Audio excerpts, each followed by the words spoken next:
Hey everybody, just wanted to make a video to answer a question that I get asked a lot. I've asked myself, I've looked online, I've read on the forums, on videos, and the question is, can you run 35-inch tires on a Jeep JK with no lift? And the answer is yes, but there's a caveat to that. Basically, I'll go over everything that I've had to do to the Jeep to make that work. Alright guys, so there's a few things that I've done to this Jeep to make it so that you can fit the 35-inch tall tires. Number one, I've got my hand on it here. This is the flat fenders.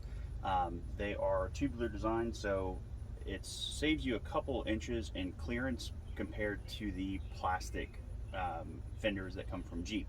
That's one of the main things that people typically will break when they do off-road these with larger tires and they don't have the proper amount of bump stop or lift.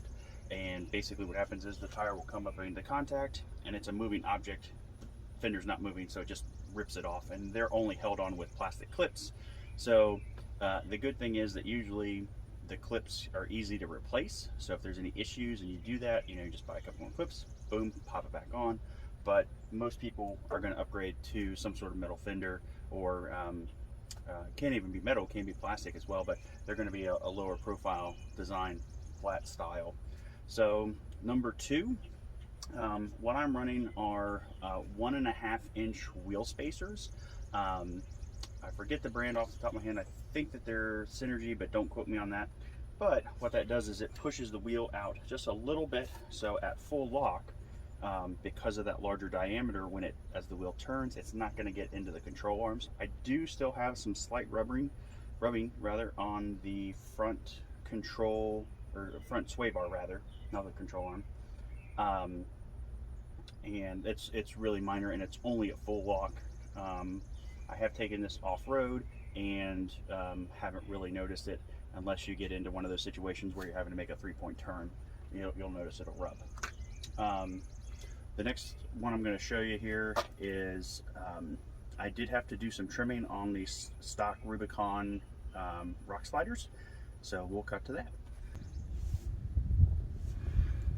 All right, everybody, so basically what we have here is the rear tire. Again, up here I've got the metal fenders that are the flat fender style, low profile, if you will. So this is the stock rail from Jeep for the Rubicons. Sports usually would get a step of some sort. If you are going to take these off-road, highly recommend a set of sliders. But basically this was coming out to almost touching the tire. In fact, when we first put the tires on in gravel, the tires would pick up a piece of gravel. The gravel would be wedged in the wheel, and as it was coming, it would hit the slider and actually kick the rock out. So all we did is this piece right here is just a plastic end cap. So it's got a retaining pin on the back of it. Pop that out, pop the cover off, and then literally just took a Sawzall and just went right up. Some of the older Jeeps for the JKs, there was a pinch seam here as well. As you can see, this has actually been cut from the factory, and so you would have to trim that as well to get 35s. I guess I should mention too, I am running the Cooper STT Pros, and this is a 315/70 R17. It measures about, I'll back up here a little bit. So it's going to measure about 33 3/4 of an inch while mounted to the vehicle. That's what I use to calibrate my speedometer. And so it's considered a 35. It's not a true 35. Most tires aren't, however. One last thing I'm going to show you guys as far as upgrades that you need to do to run your 35. All right, everybody, so here is the rear tire carrier, and that is probably the other big piece of this puzzle. With Jeeps, they have the rear tires mounted on the back of the Jeep, and that's very unique to them. So one of the things is with that rear tailgate is that it puts a lot of weight and stress on the stock hinges. A lot of people complain about hearing rattling and popping if they don't upgrade. So what I've done is I've got an upgraded basically hinge and mount for the rear latch here. Super strong. It still maintains the stock carrier, which that is kind of a weak point on the system. If I was going to go to like a 37 or larger, I would definitely have to upgrade that. Right now I'm just trying to see how long it'll last, but I know that in the future I probably will have to upgrade that piece as well. So other than that, again, this is technically not needed. I mean, you could run a delete for a spare, but I don't really recommend that if you're going to put this on the trail a lot. Also, you know, you could run it inside the vehicle, but then you're losing some of your interior space. So I'll give you my final thoughts, and you can see if this is a good idea for you or not.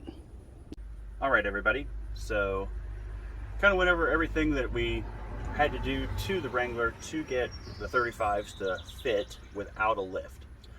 So this is basically my daily driver. I didn't want to lift it because whenever you lift a vehicle, you get into a whole can of worms. You know, you're not just talking about, you know, your springs, shocks, control arms, you need brake lines. For the JKs, for either exhaust spacers, which I don't like, or new axle, or new drive shaft, which that's the way I would go. I did take this out off-roading, and it did fine on flat and uneven terrain.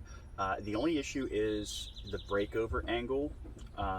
When you have larger tires, that's what actually lifts the Jeep up.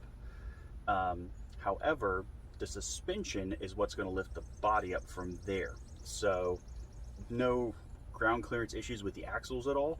However, we're trying to go over an obstacle, and I high centered. And with the Rubicons, they have factory skid plates, which is nice. However, it's really not a pleasant sound, and my wife doesn't like it. So I think in the future, probably for next season, we are going to go with some sort of lift. Probably thinking a 2.5-inch lift. That seems to be a general consensus of what I've read online is a good size. So in conclusion, you know, can you run 35s on a JK with no lift? Yes, you do have to modify it slightly, but it's nothing major. Would I recommend it? If you're going to be on the street a lot, or only occasional trail use, or you just want to do like Forest Service roads, absolutely throw them on. Don't worry about it. Your driveline angles all stay the same. You don't have to worry about pinion angles or anything like that. If you're actually going to take it off-road and want to do, you know, a rock garden or go over logs or stuff like that, you're going to have to put in a lift, and it's just the truth of the matter. Jeep makes a great product. It's a fantastic off-road vehicle, but there's compromises. So it's either great on-road manners or great off-road, and you have to figure out where in that spectrum you guys are and make the best choice for you. So if you have any questions, leave them in the comments. Hope everybody has a great day, and we'll see you in the next one.